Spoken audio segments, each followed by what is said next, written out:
Assalamualaikum warahmatullahi wabarakatuh. Selamat jumpa kembali para insinyur-insinyur. Bagaimana? Semoga Anda sekalian sehat selalu ya. Kali ini saya ingin berbagi dengan Anda sekalian mengenai manajemen reproduksi pada sapi perah. Mudah-mudahan dengan ini Anda akan lebih mudah memahami materi ini ya, gitu. Di sini di background gambar ini kita lihat salah satu dari manajemen reproduksi sapi perah di sini. Untuk perusahaan besar, nah itu memakai tail painting ya. Jadi ini di kapur ya, pakai tail painting itu atau pakai kapur atau dicat gitu. Sehingga apabila dia berahi itu akan dinaiki sapi yang lain, sehingga nanti akan terlihat mana sapi yang berahi itu dilihat dari si gambarnya sudah mulai lumer ya, seperti itu salah satunya. Tapi untuk kita paham ke arah sana, kita lebih baik belajar bagaimana teori di balik itu ya, sehingga Anda diharapkan dapat mengelola reproduksi sapi perah dengan baik di perusahaan peternakan. Nah, pada kesempatan ini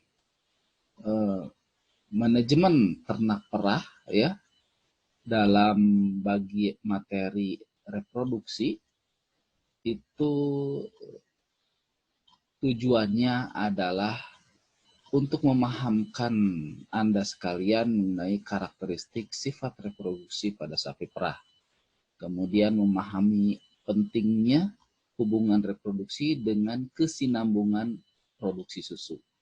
Karena kan sapi tidak akan menghasilkan susunya kalau siklus reproduksinya tidak berjalan baik. Maka perlu dilakukan pengelolaan reproduksi dengan baik agar produksi susunya dihasilkan secara berkesinambungan. Nah, untuk itu semua nanti Anda akan dapat mengatur pelaksanaan reproduksi di perusahaan peternakan sapi perah. Ini kita lihat ya. Nah, ini gambarnya seperti ini. Ini siklus reproduksi di peternakan ya. Pertama di sini mungkin apakah peternakan sapi perah atau sapi potong, itu intinya sama ya. Jadi reproduksi pada sapi perah itu kan ada siklusnya. Siklusnya itu terjadi di ovarium dan uterus ya.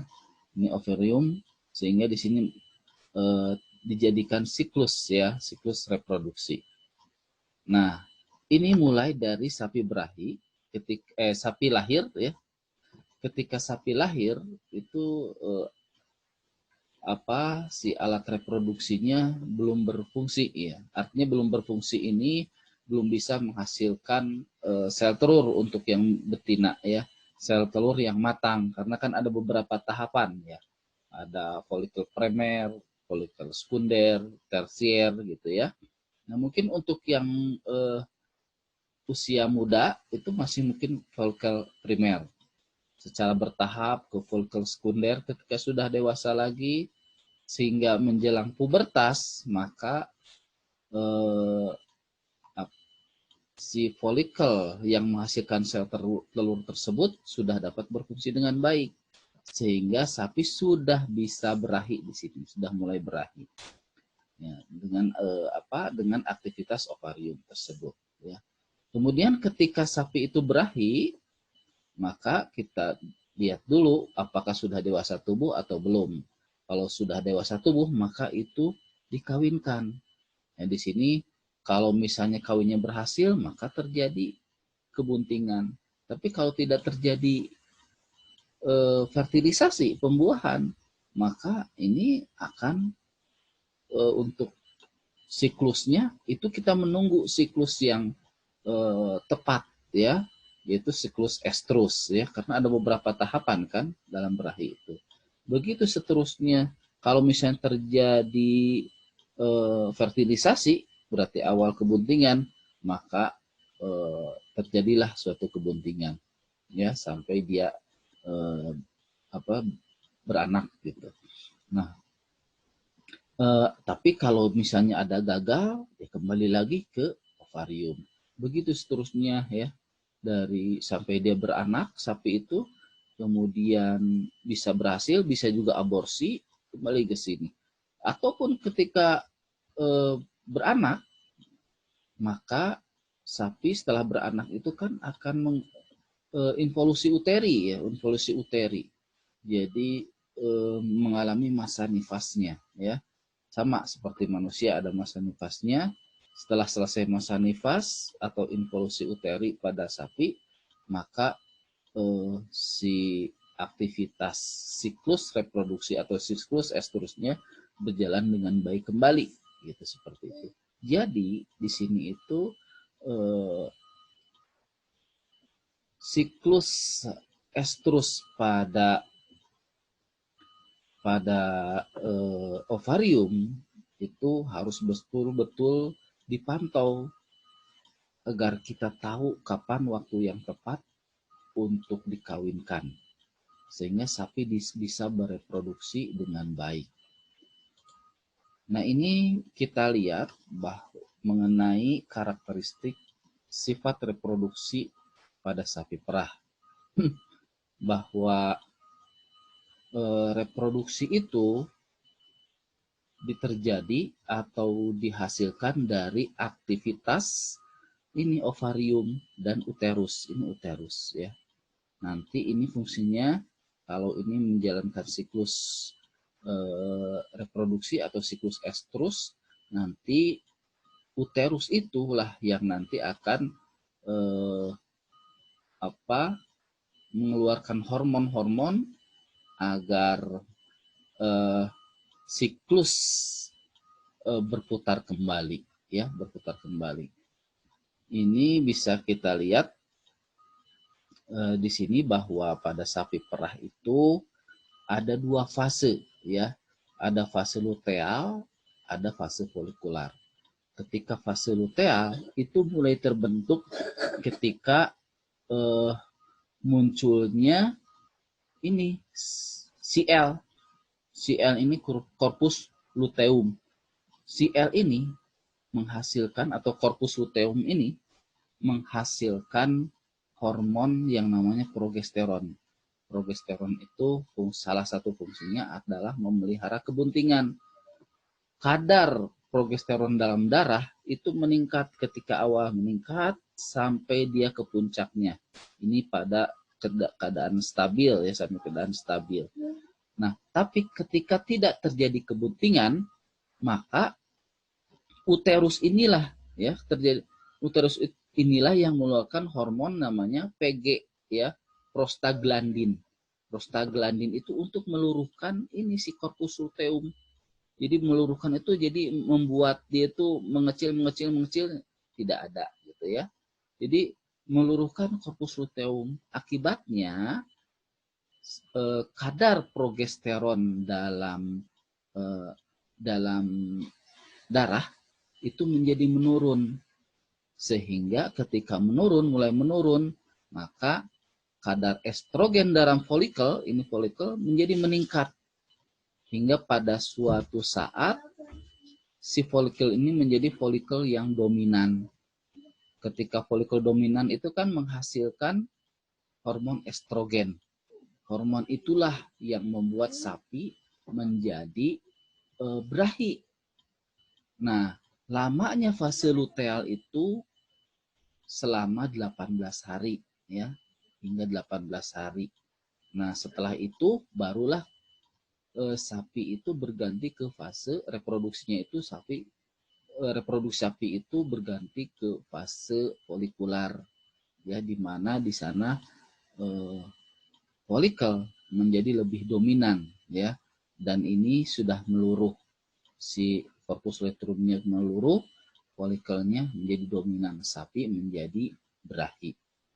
Itu mungkin bisa kita lihat itu dalam suatu tayangan ya, mudah-mudahan. The luteal phase is characterized by the presence of a corpus luteum, which releases progesterone, the pregnancy hormone. This phase lasts around 18 days. If the cow does not become pregnant during this time, the uterus will start to release prostaglandin, which destroys the CL, in turn stopping the release of progesterone. As progesterone concentrations drop, estrogen from the developing follicle increases, culminating in standing estrus, or heat, and release of a large amount of GnRH and LH. This causes ovulation of the follicle in about 28 hours and release of the ovum. Nah itu ya, kemudian kita lihat ini CL-nya itu bisa dirasakan dengan cara palpasi ya. Itu jadi seperti ini, sebelah mananya itunya, apakah sudah terbentuk corpus luteum atau tidak. Ini folikel ya, itu juga mengetahui, tapi lebih mudah mencari corpus luteum dibandingkan dengan folikel. Nah ini dengan tayangan tadi, jadi harapannya Anda bisa mengenal karakteristik siklus reproduksi pada sapi perah agar Anda mampu mengelola reproduksi ya. Nah yang nanti harapannya kesinambungan sapi dalam menghasilkan susu dapat terjaga dengan baik ya. Dengan Anda memahami, maka Anda dapat mengelola siklus berahi sapi. Kemudian Anda tahu tanda-tanda berahi ya. Jadi tanda-tanda itu ada yang primer ya. Ini lihat primer itu jadi dilihat dari tingkah lakunya gitu ya. Ketika ini terjadi mungkin pas proestrus ya, sapi belum berahi, ini sudah estrus ya. Ini yang ini menjelang sapi itu ovulasi. Nah, waktu yang tepat itu di sini ya. Nah, di sini. Jadi ketika sapi itu diam ketika dinaiki. Nah, ini tanda-tanda primernya, kalau katanya ya, bahasa Jawanya itu awalnya itu bengak-bengok begitu ya. Jadi sapi melenguh-lenguh gitu. Minta untuk dikawini. Kemudian melakukan urinasi gitu. Setelah itu baru kemudian sapi itu, kata Jawanya katanya celirak-celirik katanya. Kalau bahasa Sundanya mungkin ciling cincak begitu. Jadi nggak mau diem ya, restless, nggak mau diem. Baru kemudian ketika standing heat terjadi berahi di sini, terjadi berahi, sapi sudah mulai mau untuk dinaiki oleh sapi yang lain gitu. Sudah kemudian tanda-tanda sekunder berahi itu sudah terlihat, baru kemudian setelah terlihat ini 12 jam kemudian itu adalah waktu yang terbaik untuk dikawinkan atau diinseminasi. Baru kemudian menjelang fase ketiga itu menjelang ovulasi, sapi itu sudah diem ya ketika dinaiki gitu. Nah, ini adalah di sini area yang paling tepat untuk dikawinkan. Tapi setelah 18 jam itu masih baik sih, cuman lebih baik yang di antara 12 sampai 18 jam. Setelah 24 jam maka sapi sudah berovulasi. Maka itu sudah telat untuk dikawinkan. Itu tanda-tanda primer. Sekarang tanda-tanda sekunder. Nah, ini kan terlihat ya, burung baru basuh gitu kalau bahasa Sunda 3B, kalau bahasa Jawa kan 3A, abang, abu, anget katanya gitu ya. Itu sudah mengeluarkan ini cairan lendirnya ya, dari keluar bening dari vulva gitu. Itu sudah tanda-tanda berahi. Tapi yang lebih baik tunggu dulu itu sampai 6 jam kemudian ya, atau tadi kan 12 sampai 18 jam ya. 12 jam kemudian baru kemudian itu adalah waktu yang tepat untuk dikawinkan. Kemudian ini ya, waktu yang mengawinkan tadi Kemudian dengan karakteristik tersebut kita bisa merencanakan pemeriksaan kebuntingan dan persiapan beranak. Nah, ini gambaran pengelolaan reproduksi dari beranak ke beranak ya, dari beranak ke beranak. Ini setiap momen ketika beranak itu ada catatannya.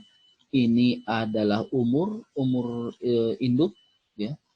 Nah, ini tanggal-tanggal beranaknya. Jadi harus menyelaraskan pengelolaan reproduksi dengan pengelolaan produksi ya. Sehingga diharapkan nanti setiap tahunnya itu reproduksi berjalan dengan baik dan produksi pun itu menghasilkan dengan baik juga gitu ya. Itu. Jangan sampai terjadi penundaan reproduksi karena nanti produksi pun akan terhambat, akan tertunda. Dengan demikian kalau diperhitungkan dengan masa produktifnya sapi, maka susu yang akan dihasilkan itu akan lebih sedikit. Ini gambarannya ya. Nah, ini gambarannya ketika kita tertunda dalam menindaklanjuti siklus reproduksi sapi. Karena ketika sapi itu telat kawin, maka kita harus menunggu kapan lagi waktu untuk dikawinkan ya, selama antara 18 sampai 24 hari ya. Nah, rata-ratanya adalah 21 hari. Jadi kita nunggu nih 21 hari kemudian baru bisa dikawinkan. Apabila hal itu terjadi, maka kurva produksi pun akan bergeser ke arah yang bergeser lagi ya. Nah, ketika dibatasi dengan masa produktif, maka kurva ini kan bisa menggambarkan banyaknya produksi susu yang bisa dihasilkan.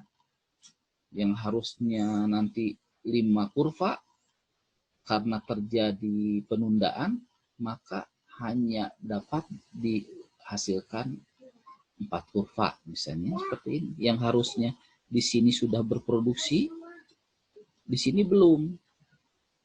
Produksinya malah di sini ya. Jadi tertunda selama beberapa hari di sini, mungkin kita lihat 2 bulan ini tertundanya ya. Nah, ini kita lihat ada kurva titik-titik ya, garis patah-patah warna oranye. Kalau warna oranye itu terjadi pada sapi yang mengalami penundaan penindaklanjutan siklus reproduksi ya. Nah, ini sehingga ininya molor kan waktunya, sehingga 1, 2, 3, 4, 5 ya. 1, 2, 3, 4, hanya 4 yang bisa dihasilkan oleh sapi yang tertunda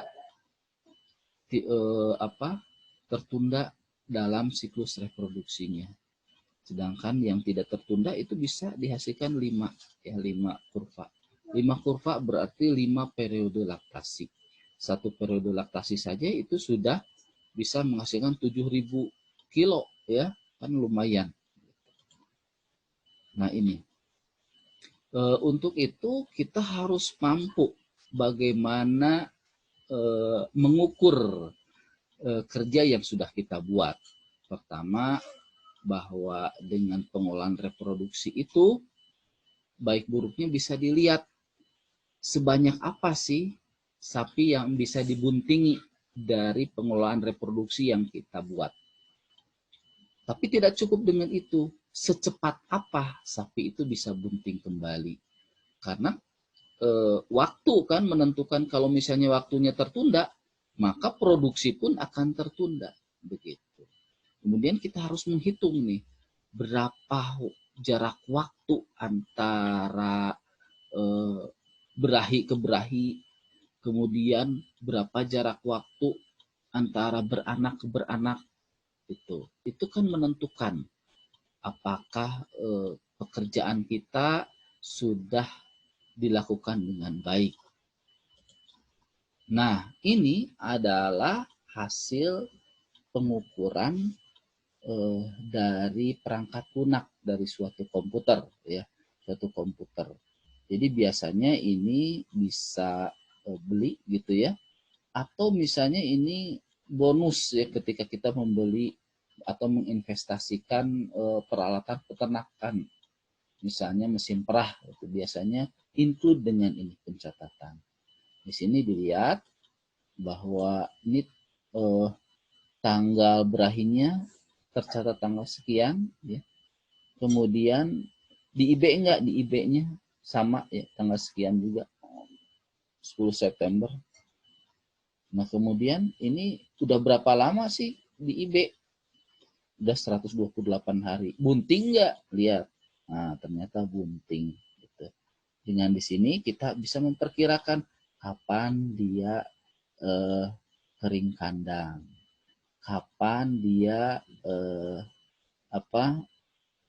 kering kandang ya, kemudian umurnya berapa nanti saat beranak, kemudian dia berada days in milk.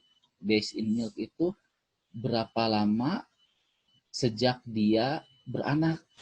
Ini menentukan posisi dia, posisi sapi tersebut. Ini 270 berarti pada late lactation. Ya, di sana sapi sudah siap untuk dikering kandangkan. Begitu ya, sudah beberapa saat lagi untuk dikering kandangkan. Ini sudah bunting gitu ya. Nah, itu ya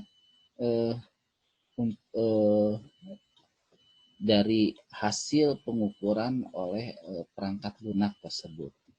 Kemudian, nah secara sederhana kita dapat memantau reproduksi sapi perah kita dengan kalender reproduksi. Tentunya ini terbatas ya, mungkin hanya untuk 10 ekor mungkin bisa pakai ini gitu ya.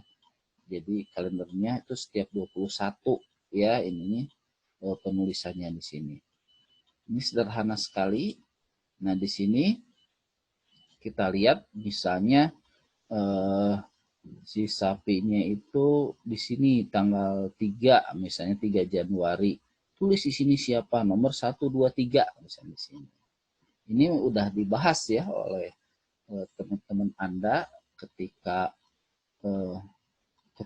presentasi ya, tapi saya ingin ulang kembali, tulis namanya di sini 1, 2, 3.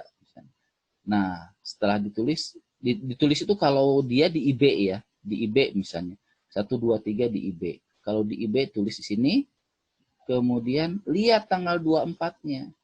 Apakah berahi enggak? Kalau enggak berahi, maka di sini harapannya itu terjadi fertilisasi atau terjadi konsepsi di sini. Berarti dia bunting. Sehingga kita memperkirakan kapan dia beranak di sini. Berarti di sini itu tanggal berapa? Tanggal 9 ya, 9 Oktober dia akan beranak. Itu ya, secara sederhana seperti itu. Kemudian menggunakan dairy herd monitor. Ini masih konvensional. Kalau Anda lihat, bisa dilihat di lab reproduksi ya, ada yang seperti ini. Ini gambaran, jadi memantau sapi-sapi mana saja yang akan kita tindak lanjuti untuk reproduksi. Sebetulnya tidak hanya reproduksi, ya, bisa produksi, bisa pemeliharaan, tergantung dari kreativitas kita ya. Nah, di sini itu ada ini bulan dalam 1 tahun, di sini itu ada tanggal-tanggalnya ya. Kita itu putar setiap hari itu satu strip, satu tanggal, menandakan tanggal pada saat itu gitu. Misalnya di sini pada hari ini misalnya ada yang beranak. Nah, di sini ada today ini. Beranak di sini. Tulis ini yang beranaknya siapa? 2, 3, 4 misalnya di sini. Kita pin. Jadi pakai pin ya, jarum pentul itu ya yang diitukan. Nah, yang ditempelkan di situ beranak gitu. Terus gitu ya, putar-putar. Jadi ketika ada di posisi mana nih, kita akan tindak lanjuti untuk program ya, program seperti itu. Jadi dengan perangkat ini kita tahu kita akan lakukan apa pada hari ini. Hari ini di sini today gitu ya, hari ini. Tuh. Nah, ini ada dua ya, ada di sini itu kan suatu bundaran. Ada dua, ada yang bagian bawahnya itu di sini banyak program yang kita buat. Di sini program setelah beranak sampai dia dikawinkan ya. Kemudian bagian ininya, bagian sebelah kanan kita itu program ketika sapi siap untuk dikering kandangkan. Jadi mengetahuinya kan ini kita putar tiap hari sampai si sapin itu nyampe ke sini, nyampe ke today lagi, berarti kan nyampe ke today lagi untuk beranak gitu ya. Itu gambaran ringkasnya.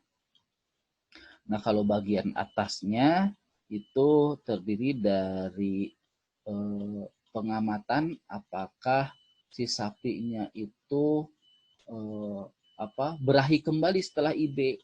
Kalau berahi kembali ya berarti harus dikawinkan, pindahkan pinnya ke breeding date, begitu tanggal kawin. Begitu ya. Nah, di sini adalah tanggal untuk PKB. Yang nantinya terus jadi pemeriksaan kebuntingan gitu. Sapi mana saya yang akan di PKB gitu ya. Itu kemudian nah ini parameternya misalnya ini kan berarti yang paling bawah ya, yang di sini itu yang paling bawah. Ini yang setelah beranak. Jadi setelah beranak itu harus dilakukan cek uterus sampai dengan 30 hari. Cek apakah uterus ini sudah bersih belum. Kan begini di sini mana yang harus dicek uterusnya. Kemudian yang cek uterus kedua yaitu sampai 45 hari. Nah, di sini kita bisa buat program nih gitu ya. Nggak hanya cek uterus 1 atau cek uterus 2 gitu ya. Kita bisa misalnya program pemeliharaan dan sebagainya. Kemudian sampai dengan 61, di sini 61 kan perhitungan kalau masa nifasnya 40 hari, nah berarti dilihat tuh ya, dilihat apakah sapinya itu pas hari ke-61 setelah beranak itu menunjukkan tanda-tanda berahinya gitu. Kalau menunjukkan tanda-tanda berahi ya alhamdulillah gitu. Tapi hanya dicatat saja karena yang sebaik-baiknya itu dikawinkan setelah berahi yang kedua yaitu tanggal 82 hari ya. Berahi yang kedua. Jadi kan 61 tambah 21 kan 82.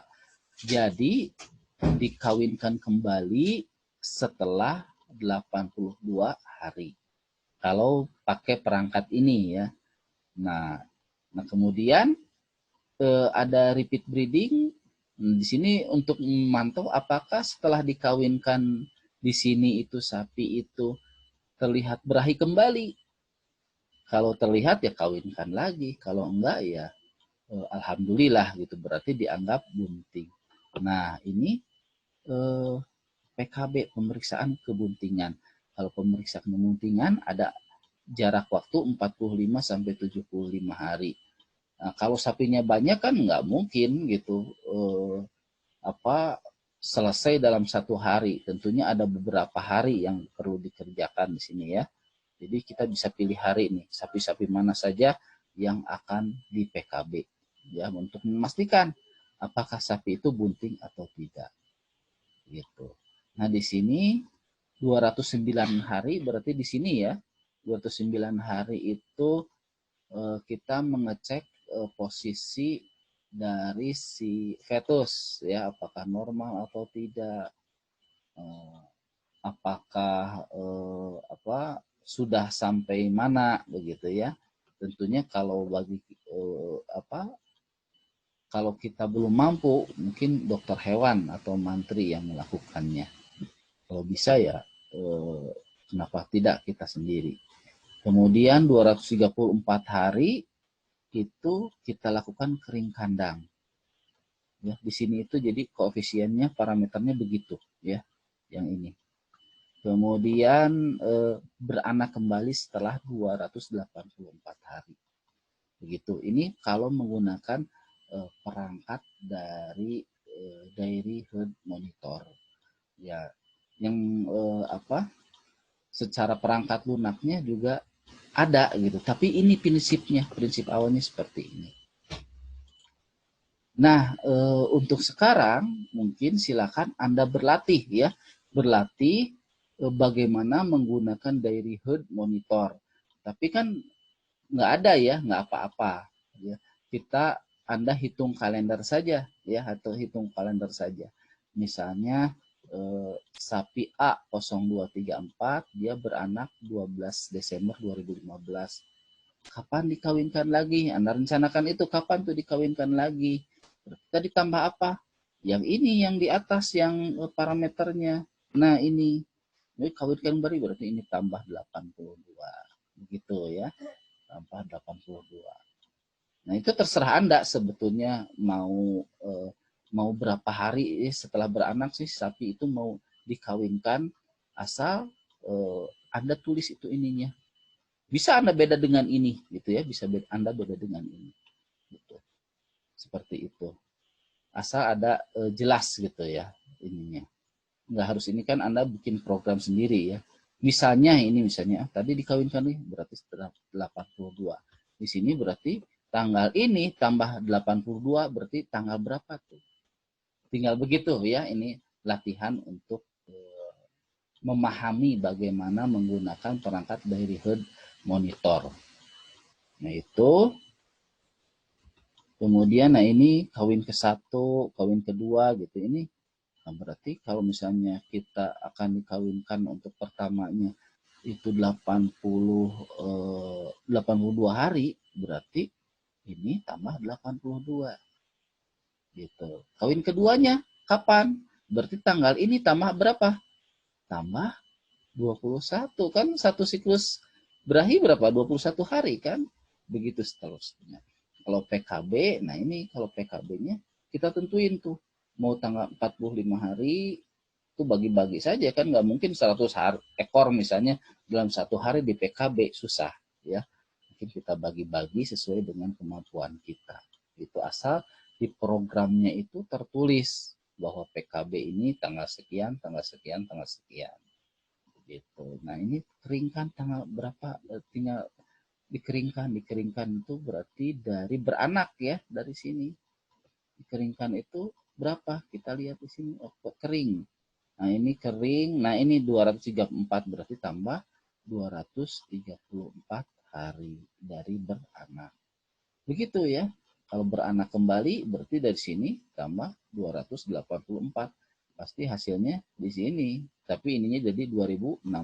Jadi ini tuh ditarget setiap tahun itu beranak kalau pakai alat ini gitu ya. Itu mungkin yang bisa saya sampaikan dari praktikum ini. Mudah-mudahan Anda lebih memahami nanti ketika saat kita praktikum. Harapannya Anda pelajari ini kemudian kerjakan, nanti ketika kita praktikum kita bahas ya.